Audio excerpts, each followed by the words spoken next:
Vá bem no Enem. Oferecimento Sistema SEV de Ensino.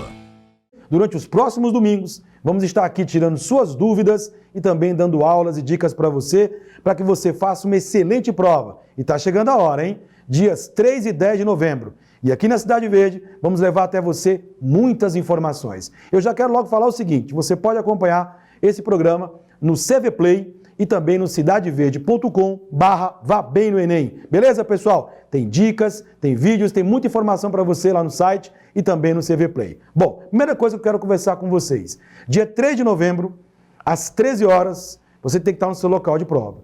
Prova de linguagens, códigos e suas tecnologias e ciências humanas. Primeira pergunta que sempre o pessoal faz, como é que é esse negócio de linguagens, códigos? Pessoal, calma, vocês já estudaram isso ao longo do seu ensino médio. São as disciplinas que são divididas. A literatura, a gramática, as artes, aí uma novidade, educação física, que daqui a pouco eu vou falar mais sobre isso daí, a língua estrangeira que você optou quando fez a sua inscrição, o inglês ou o espanhol, e tem lá também a parte do que chamava-se gramática, daqui a pouco a gente vai falar que não é mais bem gramática como estudávamos antes não, tá bom? E a prova de ciências humanas? Também são 45 questões e tem ali a disciplina de história, de geografia, de sociologia e de filosofia. E lembrar que nesse mesmo dia temos a prova de redação, ok? Tudo bem? Eu quero aqui conversar com a professora Flávia, da área de linguagens, que vai estar conosco aqui nesse programa, falando, dando dicas para vocês, já tem questão também para a gente resolver. Professora Flávia, prova de linguagens, códigos e suas tecnologias. Primeiro, uma dica inicial. Como é que vai ser a questão do dia da prova? O que o aluno tem que levar para a prova e a questão do horário? Reforça para a gente, por favor, professora Flávia Leda. Olá, galerinha! Estamos aqui para dar outras dicas para vocês, tá? E no dia dessa prova, dia 3 de novembro, é muito importante que você se lembre, tá? De levar uma documentação válida no exame, seu RG, tá? A sua carteira de habilitação, tá? Não pode carteira de estudante, pelo amor de Deus. Lembrar da caneta esferográfica preta, transparentíssima, tá? Aquele cubinho lá, como é que a gente chama? Aquela bolinha lá da caneta. Tem que ser tudo transparente, galera. Se liga nisso aí. E muito importante, você tem que estar lá até as 13 horas. Você só pode entrar até as 13 horas. Beleza? E lembrar também que a prova de língua portuguesa, a prova de linguagens, códigos e suas tecnologias é uma prova muito plural. Nessa prova, para a qual você já vem sendo preparado o ano inteiro, fazendo simulados, fazendo revisões, é bom lembrar que a perspectiva de trabalho é sempre através do texto. Mesmo que seja uma análise linguística, o texto vai ser sempre base para responder a prova de linguagens, prova essa para a qual você vai ter 5 horas e meia para responder as questões pertinentes, a parte de linguagens e também a prova de redação e a parte humana. 5 horas e meia, galerinha. É só se preparar. Beleza. Bom, apesar de ser 5 horas e meia, professora Flávia, temos que tomar alguns cuidados. Tem que deixar aquele tempo para o gabarito, pessoal. Todo ano a gente escuta muitas vezes relatos de alunos que eu optei por começar pela prova de linguagens e não deu certo porque ficou pouco tempo para humanas.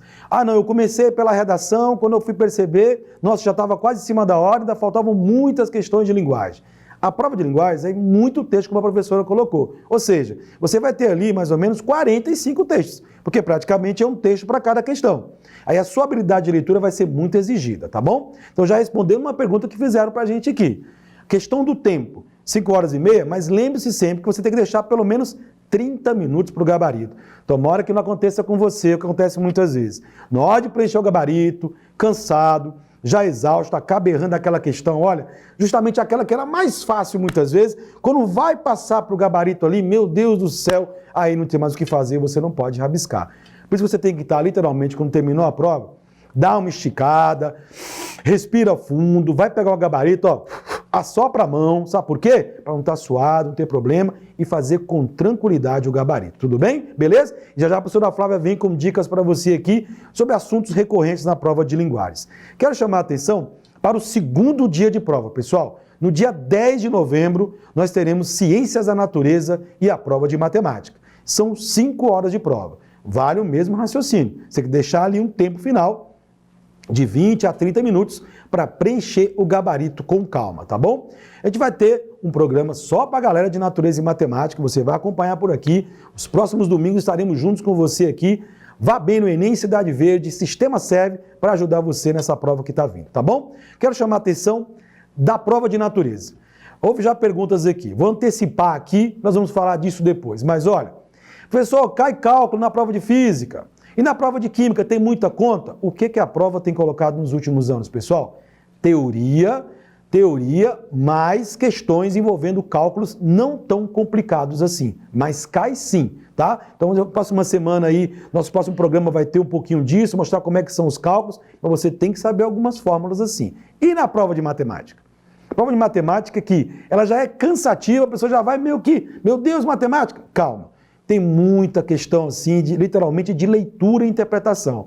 E veja que leitura e interpretação vai aparecer sempre no Enem, nas 4 provas e também na prova de redação, ok? Mas não perca, teremos programas também falando de natureza e matemática. Mas voltemos hoje para falar um pouquinho de linguagens, daqui a pouco também humanas para você. Em linguagens, nós temos a divisão dos conteúdos, como eu já falei há pouco. E tem aqui uma pergunta já. Professor, como é que cai a gramática na prova de linguagens? Bom, a professora Flávia está aqui e já vai adiantar para você. Será que o nome gramática ainda cabe?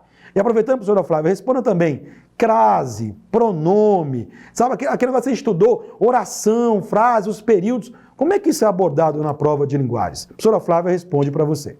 Agora, na verdade, essa palavra gramática, ela vem de uma perspectiva já tradicionalista, né, que trabalha a língua sobre o veio do padrão, do que nós entendemos como linguagem formal, linguagem pautada nas regras da gramática normativa. E a prova Enem, ela vai cobrar diretamente essas regras, assim, sendo bem honesta para vocês, é na redação. Na competência 1, aí sim você precisa dominar as 2 partes da gramática, tá?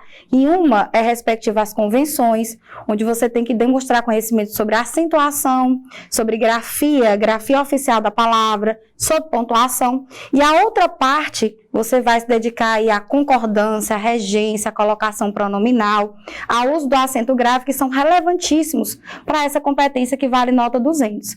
Inclusive, pelos depoimentos que a gente ouve, galerinha, é uma das competências que mais, assim, dá dor de cabeça, que realmente nós temos dificuldade com as regras, tá? Até porque, se formos pensar no uso efetivo da língua, é o mínimo que a gente usa, né? Normalmente a gente fica mais tranquilo para utilizar uma linguagem mais familiar, tá? Menos formal, uma linguagem mais solta. Mas aí, na hora do pega para capar, como a redação exige de você, você tem que realmente demonstrar esses conhecimentos. E por que a gente não deve falar diretamente em gramática na prova de linguagens? Tá? Você olha para aquela prova, aliás, não vou nem falar especificamente de linguagem, não. Você pega todas as áreas do conhecimento e você percebe que até na matemática, para você responder uma questão bem, que demanda um cálculo, você tem que interpretar. Então, a prova de linguagem, você olha e pensa que é uma prova meramente interpretativa, mas não. Lá tem a interpretação do texto. Em cima da interpretação do texto, você tem uma análise linguística, que é a nomenclatura adequada para a prova, porque a gente fala em gramática quando a prova cobra regras. A prova de linguagem, vocês sabem bem, ela não faz isso. Na verdade, ela trabalha o uso dos diversos recursos linguísticos. Aí você vai falar, por exemplo, em pronomes, em conjunções, em preposições e advérbios que vão servir para organizar o texto, para dar uma sequência a ele. E uma das competências mais cobradas, diga-se de passagem, nessa prova, é a competência 6, que trabalha, um dos aspectos dela é trabalhar exatamente a progressão temática. A sua capacidade de, nos diversos gêneros e tipos textuais, tá? Numa parte mais, vamos dizer assim, mais verbal, saber organizar o texto para que ele diga o que você quer. E pensar que a prova, ela sempre vai trabalhar, como o professor Alex Romero frisou bem, vários textos. São 45 questões, vocês podem esperar 45 textos ou mais. Porque tem questões que, inclusive, trabalham com 2 textos. Vocês sabem disso. Então, é uma prova que realmente requer um preparo do aluno em perceber o uso efetivo desses recursos linguísticos, mas em nome do propósito comunicativo. Veja que todas as questões, basicamente, que tratam dessa parte da comunicação, ela fala em enunciador, aí ela vê as funções da linguagem trabalhando os elementos da comunicação, porque toda vez que se comunica tem um propósito. Por isso que a gente não pode falar diretamente em gramática, porque tudo que você aplica num texto é com propósito comunicativo. Daí a questão ela ter uma base bem interpretativa, mesmo quando a questão vai analisar recursos linguísticos, tá? Tá vendo aí, pessoal? Muita coisa, né? Mas fique com a gente aqui que você vai ter muita dica. Lembrar que você pode acompanhar esse programa no CV Play e também no cidadeverde.com/vá bem no Enem. Reforçando o que a professora Flávia disse, pode ter mais textos do que 45. Muitas vezes essas questões de 2 textos, vou logo dar a dica. Aliás, a dica para toda a prova. Comece lendo o enunciado, tá bom? Você vai encontrar textos diversos, pequenos, grandes. O pessoal na prova de humanas ano passado, nossa, achei a prova de humanas tão mais sintética, tão pequenininha, mas foi perigosa para muitos. Por quê? Quando você diminui a quantidade de textos, aparentemente, de enunciado, é óbvio que a questão vai ficar mais conteudista. Não tem tanta informação, tanta dica para você assim, tá bom? É até uma pergunta que já fizeram aqui quando participaram com a gente, tá, pessoal? Como vai ser o nível de prova? Ora, nos últimos 3 anos, o Enem vem mudando, vem deixando de ser mais interpretativo para ser mais conteudista. Então, apesar da fala do ministro, aí que muita gente acompanha, muito aluno perguntando, pessoal, será que vai ser o vestibular tradicional? Ele falou que vão ser questões mais diretas, mais objetivas. Calma, na verdade já está acontecendo isso nas últimas 3 provas. Há uma grande mudança, se você notar, se você pegar a prova de 2010, de 2011 e comparar com a prova de 2018, você já vai ver uma grande diferença. As questões já estão mais conteudistas, tá bom? O viés interpretativo vai continuar existindo sempre, tudo bem? E quanto à gramática, a professora falou aqui, apesar do nome aí não ser o mais adequado para a prova de linguagens, porque a perspectiva é outra, mas justamente os 200 pontos da redação, preciosíssimos aí, tá nessa parte gramatical. E de acordo com o levantamento do próprio INEP, é a competência de redação que mais o aluno perde ponto. Então, às vezes, achar que não vai cair gramática e não querer estudar, perde ponto lá na prova de redação em si, tá bom? Bom, mas agora vamos falar de dica e vamos resolver aqui uma questão. A professora Flávia vai trazer para vocês aqui alguns pontos importantes da prova de linguagens, ela vai comentar alguns pontos importantes, fiquem atentos e em seguida vai resolver uma questão com vocês. Professora Flávia, por gentileza. Como o professor Alex Romero bem frisou para vocês, a prova de linguagens é uma prova que merece muita atenção, por causa da quantidade de textos, pelas competências e habilidades que são recorrentes, desde que a prova foi aplicada pela primeira vez, em 2009, até hoje, uma década depois. É uma prova que requer realmente domínio de leitura por parte do candidato. Porque, no mínimo, nós vamos esperar na prova de linguagens 45 textos. Então, a gente está aqui com dicas especiais para vocês, acerca principalmente das competências e habilidades mais cobradas nessa prova, da atenção que vocês têm que ter máxima para a leitura. Quanto mais vocês aperfeiçoarem a leitura, lendo textos importantes, textos mais variados, gêneros e tipos, com certeza você vai sair na frente em relação aos demais candidatos que não estão tão preocupados com esse quesito. Então, a leitura é fundamental e eu não me refiro só à área de linguagens, códigos e suas tecnologias, ela é fundamental para toda e qualquer área do conhecimento. Ciências da natureza, a matemática e ciências humanas. Com toda certeza você sabe, por ser um aluno experiente, que se você não tiver uma boa leitura, uma boa interpretação no enunciado de uma questão de matemática, dificilmente você vai compreender, para poder montar o cálculo com segurança. Então, na prova de linguagens, no mínimo vai aparecer 45 textos, vão aparecer 45 textos, você tem que ter a máxima atenção. O professor Alex Romero deu uma dica aqui super legal e eu vou repetir devido à importância. É você realmente ir direto para o enunciado antes mesmo de ler o texto, porque no enunciado você vai saber se precisa ou não ler o texto na íntegra ou parte dele. É uma dica importante. As competências que nós vemos mais cobradas na prova de linguagens até então são as competências como a 6, a área de linguagens que vai tratar exatamente do reconhecimento dos diferentes gêneros e tipos textuais, o reconhecimento dos elementos coesivos, recursos de coesão que vão propiciar a coerência, tá? O reconhecimento das funções da linguagem, da língua como patrimônio, elemento de identidade.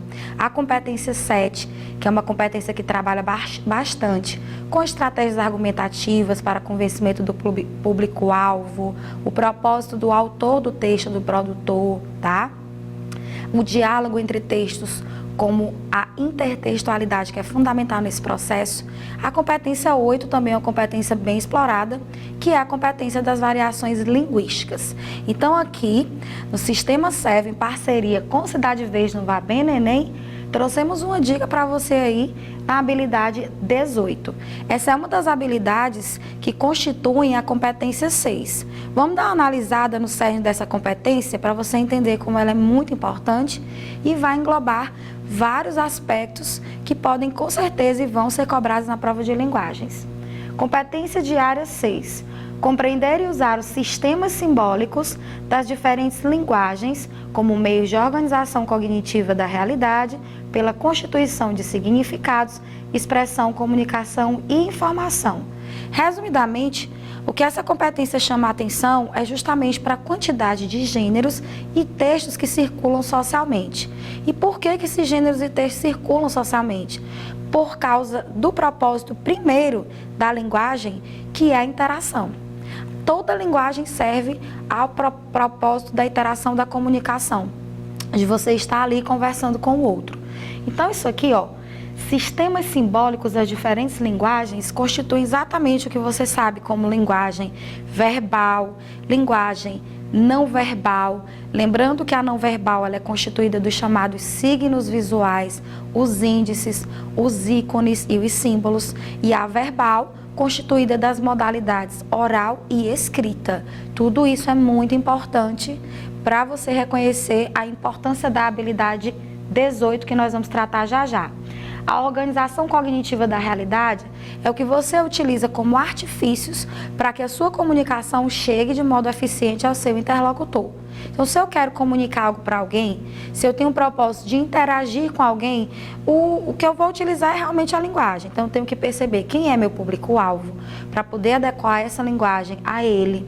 Tá? Quais são os meus objetivos enquanto emissor, enquanto locutor desse texto. Então aí você vê como a competência 6 ela é bastante global.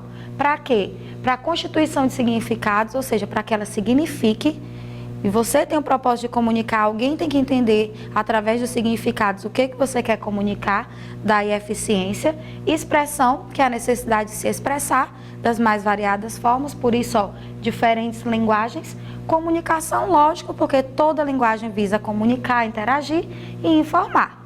A habilidade 18 especificamente fala sobre os elementos que concorrem para a progressão temática, recursos coesivos, inclusive, galerinha vestibulanda, vale lembrar que esses recursos coesivos são bastante explorados na competência 4 da redação, da matriz de redação. Dentro dessa competência você tem que não só lidar eficientemente com os diversos recursos coesivos de que nossa língua dispõe, como também saber diversificar esses conectivos. Na prova de linguagem especificamente, esses recursos coesivos precisam ser reconhecidos porque você, enquanto um usuário da língua, um usuário competente, sabe muito bem o que você quer dizer e que recursos você vai utilizar para dizer exatamente cumprindo aí o seu propósito comunicativo. Nós sabemos que para organizar um texto, seja na modalidade oral ou na modalidade escrita, é necessário que a nossa comunicação ela constitua um todo, né? Se estabeleça entre as partes do texto um elo, que você perceba a unidade de sentido, o que ele chama de progressão temática, ou seja, você continuar o texto, saber dar continuidade até que ele seja encerrado e forme um texto unívoco, o fio da meada chamado possa ser percebido pelo interlocutor do início ao fim. Além disso, para a organização e estruturação de textos, diferentes gêneros e tipos, quantas e quantas questões você já não respondeu na própria prova do Enem, falando sobre gênero e tipo textual? Sobre isso vem uma dica importante. Muitos alunos ainda confundem ou mesmo não sabem diferenciar o gênero do tipo. Então é importante que fique bem claro que gênero textual é a materialização do tipo. O tipo que é voltado para um construto teórico com características intrínsecas pré-definidas, tá? Isso vale a pena dizer que essas características se mostram a partir de certos tempos verbais recorrentes, tá? Certos raciocínios lógicos, certas classes gramaticais que irão predominar a depender do tipo textual, certos modos verbais.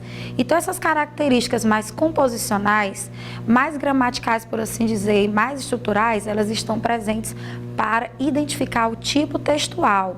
Vamos dizer assim que é a parte teórica a partir da qual o gênero vai se utilizar para poder se materializar a comunicação. Ou seja, falou em gênero textual, falou em necessidade sociocomunicativa. Aí vem, a partir da necessidade de comunicação que tem o locutor, se servir de uma dessas estruturas, que neste caso vão ser entregues pelo tipo textual, para que o gênero textual possa se materializar. É por isso que você percebe que dentro das sequências descritivas há vários gêneros textuais. Dentro das sequências narrativas há vários gêneros textuais. E por aí vai. Então é isso. O gênero é a materialização do tipo e o tipo em si é o construto teórico que vai fomentar o surgimento dos gêneros textuais. Assim você pode perceber outra coisa importante. Os gêneros são ilimitados, pode-se dizer, porque as nossas necessidades comunicativas sempre crescem, sempre vão se alterando. É só você lembrar que até um dia desse não havia e-mail, não havia internet. Mas como a sociedade, principalmente a ciência se desenvolveu, as tecnologias se desenvolveram, especialmente as digitais, veio o surgimento do e-mail, que não existia, tá? Mas os gêneros textuais vão mudando exatamente por isso. Enquanto que o tipo está lá, ó, fixo, praticamente não muda. Assim a gente fala em sequência narrativa, descritiva, expositiva, injuntiva, argumentativa, preditiva. Tá entendendo? Vamos lá. Olha aí como é que a gente vai perceber nas diferentes situações comunicativas, tá? Os recursos coesivos, que vão, nesse caso, materializar a habilidade 18, pronomes, que nesse caso substituem ou acompanham os substantivos na remissão, ao fazer referência a termos que já foram mencionados ou termos que ainda serão mencionados. Inclusive, os pronomes também podem se referir a elementos extratextuais, fora do texto. As conjunções que vão unir orações em geral e vão permitir que através dessa união se progrida o texto, a famosa progressão temática, galerinha, se liga aí. As preposições que são responsáveis pela conexão entre as palavras e, por que não dizer também, conectivos sequenciais, porque permitem, através de uma palavra unida a outra, sequenciar o texto, ou seja, dar continuidade ao texto. Os advérbios que podem retomar, tá?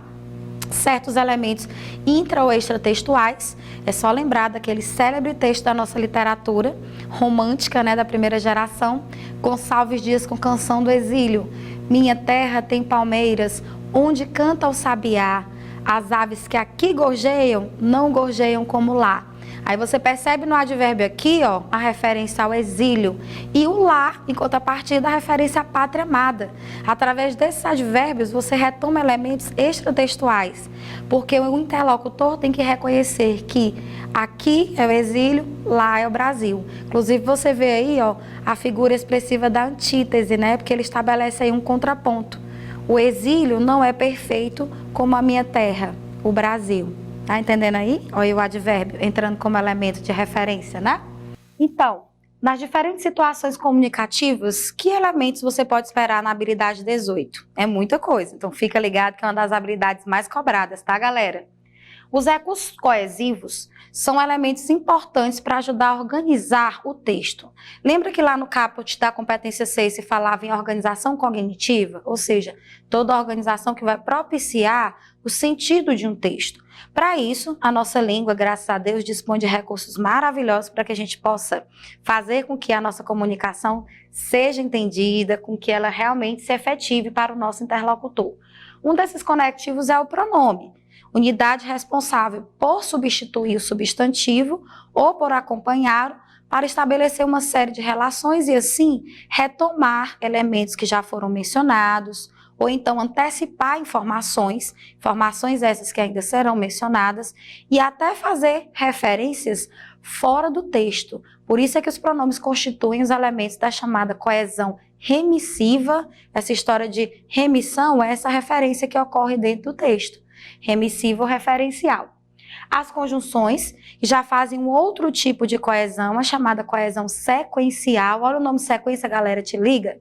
Porque a conjunção, ela a unir em geral uma oração a outra, ó. Eu uno uma oração a outra, e uma oração a outra, e mais outra, e uma conjunção com mais uma oração. O que é que eu estou fazendo? dando sequência ao texto. É a chamada sequência textual, a progressão temática. As conjunções que vocês conhecem são as coordenativas, que sempre têm valores de sentido, as coordenativas aditivas, adversativas, conclusivas, etc. E as conjunções subordinativas, as que têm realmente a progressão temática, o sentido, o valor semântico, são as subordinativas adverbiais. Por isso você consegue enxergar relações de temporalidade, causalidade, consequência, finalidade, etc. Mas as conjunções integrantes não. Elas não têm esse valor semântico, embora também concorram para a progressão temática, tá? Além disso, as preposições também, nesse elemento sequencial, por unirem palavras e também permitir a sequência do texto, né, principalmente dentro dos períodos. Os advérbios que retomam elementos textuais também podem ser recursos coesivos. Que tal lembrar do nosso célebre texto da literatura romântica de Gonçalves Dias? Primeira fase, poesia. Canção do Exílio. Minha terra tem palmeiras, onde canta o sabiá. As aves que aqui gorjeiam, não gorjeiam como lá. Atenção para os advérbios aqui, em referência ao exílio, e lá, em referência à pátria amada, ou seja, ao Brasil. Você está vendo que os advérbios retomaram no contexto, exoforicamente falando, já que não são elementos textuais, o exílio e o Brasil. Inclusive, você pode até enxergar um recurso expressivo interessante aí, já que ele trata de fazer uma oposição, né? Ou seja, o Brasil como lugar perfeito, maravilhoso, e o exílio como lugar horroroso, você tem antítese, né? Palavras, de certa forma, semanticamente opostas. Além disso, a progressão temática, que justamente vai ser obtida por esses recursos coesivos, dando a imagem às sequências textuais e, claro, a unidade de sentido que todo mundo quer, que todo mundo almeja enquanto locutor. Todo mundo quer que sua comunicação seja perfeitamente compreendida. Os gêneros textuais, que tratam da função sociocomunicativa, como comentamos aqui, ou seja, o que eu quero comunicar, para quem eu vou comunicar, quais são os gêneros que eu tenho disponíveis para que a minha comunicação possa ser efetiva. Por isso, os gêneros são muito variados, tá? Interativa, claro, porque permite a interação entre o locutor e o interlocutor. Materialização do tipo, como a gente havia falado, né? Quando eu vou usar o gênero em nome de um propósito comunicativo, com vistas à interação, eu estou materializando o tipo textual. Portanto, também definem os gêneros textuais, os aspectos discursivos, ou seja, qual discurso está presente em cada gênero, qual é o discurso presente, por exemplo, numa carta argumentativa, qual é o discurso presente numa tese, qual é o discurso presente num texto de divulgação científica, qual é o discurso presente numa carta comercial, num discurso político, num debate. Todos eles têm vários discursos. E enunciativos, porque todos eles querem a enunciação, ou seja, o processo de comunicação, a relação, interação entre locutor e interlocutor. Outra coisa que você não pode esquecer, o gênero se define por um conjunto ilimitado, atenção para essa palavra, de características que envolvem estilo do autor, composição, conteúdo e função. Então, todo autor, quando vai escrever, tem um estilo próprio. Isso pode, nesse caso, ajudar a identificar o gênero textual. Por isso, você percebe que uma poesia tem um estilo totalmente diferente de uma notícia. As perspectivas de comunicação são diferentes, por isso o estilo dos autores vai se adequar a cada uma dessas necessidades, tá? Conteúdo, cada gênero tem um conteúdo. Qual é o conteúdo que eu devo esperar numa reportagem, numa notícia, numa sinopse, numa resenha crítica? Cada gênero desses tem um conteúdo e, óbvio, tem uma função a cumprir. Já o tipo textual tem propriedades intrínsecas, ou seja, propriedades que lhes são características idiosincráticas, pré-definidas e limitadas, porque nós sabemos que a forma, sabe, o elemento composicional do tipo é realmente limitado. Falei ainda há pouco para vocês sobre essas sequências, né? Nesse caso, essa forma do tipo textual é determinada por aspectos lexicais, ou seja, certas palavras que vão estar presentes no gênero, certas escolhas linguísticas em relação a vocabulários que vão aparecer no gênero, que não são tão frequentes a outros gêneros, sintáticos, qual gênero, por exemplo, pode se servir de orações coordenadas ou de orações subordinadas, além de relações lógicas, ou seja, raciocínios lógicos, como de causa e consequência, tá? O silogismo, com base em duas premissas, a partir da qual se traz uma conclusão. Os gêneros, os tipos textuais, melhor dizendo, vão se caracterizar por essa materialização aqui nesses elementos estruturais. E, claro, tempos verbais. Para você que não entender essa história de tempo verbal, é só você pensar assim: no tipo injuntivo, nas sequências injuntivas, que tem por propósito instruir, convencer, chamar a atenção do interlocutor, você vai ver bastante o modo imperativo, em ambas as formas. Forma afirmativa, imperativo afirmativo, e imperativo negativo. Olha aí, ó. Tempos verbais presentes numa narrativa. Na maioria delas, é o pretérito, tempo verbal predominante. Perfeito, imperfeito ou mais que perfeito. Então, você vai ver sequências aí, ó. Um texto que tem como propósito contar uma história, com certeza vai ser um texto que vai se servir das características da tipologia narrativa. Aí você fala em conto, crônica, novela, fábula, apólogo, tem muitos.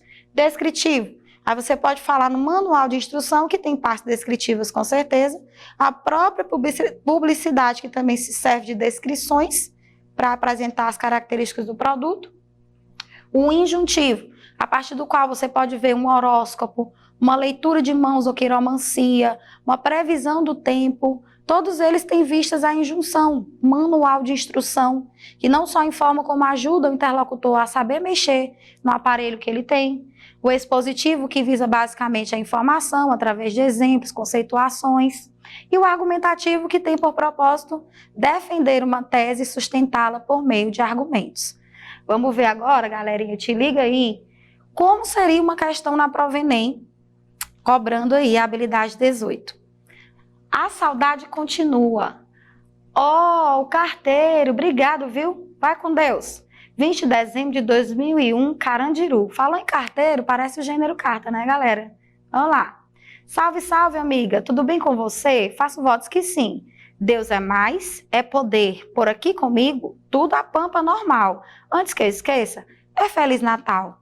Aqui eu chamo a atenção de vocês, já que estamos falando em gênero, em tipo textual, sobre uma coisa interessante que mostra que a linguagem é dinâmica e que ela é limitada. Você percebeu que, por algumas características linguísticas, algumas marcas linguísticas, o vocativo, o carteiro, obrigado, viu? Vai com Deus. A data, 20 de dezembro de 2001, Carandiru. Erato Presídio Carandiru. Parece uma carta, né, gente? Mas, na verdade, isso aí é uma música. O nome dela é A Saudade Continua. Você vê aqui, ó, a fonte dela, de onde foi que ela foi capturada, e o grupo que cantou essa música, que interpretou.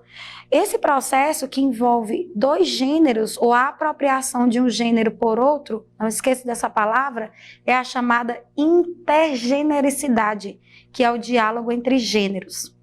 Chama a atenção para um conectivozinho que você vê ali, ó, no primeiro parágrafo, logo da canção, aliás, primeira estrofe. Olhe lá. Salve, salve, amiga, tudo bem com você? Faço votos que sim. Se esse produtor do texto usou esse conectivo, qual é a finalidade dele? Eu consigo ver um sentido nesse conectivo? Aí a gente está trabalhando com elementos que concorrem para a progressão temática. Vamos lá. C6H18, tá vendo aí, galera? Nos textos orais e escritos, para garantir a unidade de sentido, o locutor emprega certos recursos linguísticos. Aí você vai lembrar: pronome, é preposição, é conjunção, é advérbio, é alguma sequência verbal, que eles mantêm a progressão temática, ou seja, que permitem que o fluxo textual, a sequência textual seja garantida. No trecho, tudo bem com você? Faço votos que sim. O conectivo em destaque, esse nenenzinho bem aqui, ó, mantém seu sentido original ao ser substituído por. Veja que a prova Enem, ela nem dá nome aos bois, falando assim mais informalmente. Ela nem diz o nome do conectivo, porque ela entende que você já conhece. E realmente é assim. Por isso é que a gente não pode dizer que a prova Enem cai gramática. Não, cai análise linguística. São os elementos que nós aprendemos através da gramática, mas sendo aplicados dentro do discurso, em função do texto, tá? A BNCC é bem clara com relação a esse aspecto. Então, doravante, não falem mais em gramática. é língua portuguesa. E não estou dizendo para você não aprender o que a gramática ensina, que é extremamente relevante. A competência é 1O, é só o que cobra, tá? As regras gramaticais, concordância, regência, colocação pronominal, tá beleza? Fica a dica. E voltando aqui para a nossa questão, você está vendo aqui o elemento conectivo que? Vamos saber, a partir do sentido que ele estabelece no contexto, qual um outro conectivo que pode substituí-lo, garantindo a manutenção desse sentido. Olha aí, o já que é um conectivo que indica causa, será que a gente pode ver ali naquele fragmento uma relação de causa? Eu não consigo ver, acho que vocês também não. Apesar de que estabelece uma concessão, que seria nesse caso uma quebra de expectativa, quebra de expectativa, algo que nesse caso vai agir contrariamente à vontade do locutor? Não vi isso. À medida que dá uma ideia de proporção, para que finalidade ou tamanho que para dar ideia de consequência? Se for para que, vamos ver se dá para empregar ali naquele trechinho essa locução conjuntiva, esse conectivo. Salve, salve, amiga, tudo bem com você? Faço votos para que sim. Olha como ficou show de bola. Olha como não cabe, faço votos já que sim. Faço votos apesar de que sim. Não faz sentido. Faço votos à medida que... à medida que sim, com a coisa desconexa.